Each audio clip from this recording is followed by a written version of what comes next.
उन्हाच्या कडाक्यामध्ये वाढ झालेला असून पारा जो आहे तर तो आता 40शी पार गेलेला आहे आणि अशामध्येच आता येवला तालुक्यातील राजापूर ममदापूर राखीव संवर्धन क्षेत्र जे आहे तर त्या ठिकाणी मोठ्या प्रमाणात पाणी टंचाई तयार झालेली आहेत आणि त्या ठिकाणी नैसर्गिक जे काही वॉटर होल असतील किंवा कृत्रिम वॉटर होल असतील तर त्या ठिकाणी मोठ्या प्रमाणात पाणी टंचाई झाल्यामुळे हरिण असतील, काळवीट असेल किंवा तरस असेल, लांडगे असतील तर यांची पाण्यासाठी आता भटकंती सुरू झालेली आहेत आणि अशामध्येच आता वन विभागाकडून जे तर ते त्या ठिकाणी टँकरद्वारे पाणी टाकून आणि त्या ठिकाणी प्राण्यांची तहान भागवली जात आहेत।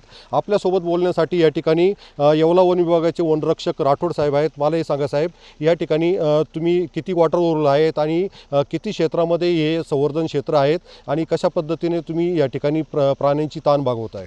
आपला ममदापूर संवर्धन क्षेत्राचा ममदापूर राखीव संवर्धन क्षेत्र हे 5,500 हेक्टर क्षेत्रामध्ये हा व्यापलेला आहे। इथं टोटल 25 वॉटर होल आहे आणि त्यांच्यामध्ये 10 सोलर बोरवेल आहे, काही 7-8 कृत्रिम आहे आणि 10-12 नैसर्गिक आहे।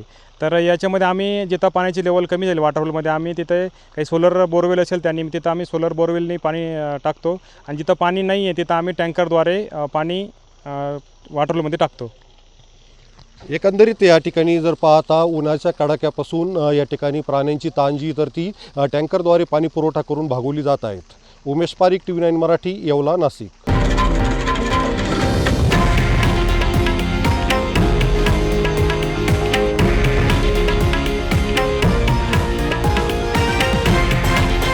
हे आहे देशातील नंबर 1 न्यूज नेटवर्क आणि आपण पाहत आहात TV9 मराठी, एकमेव।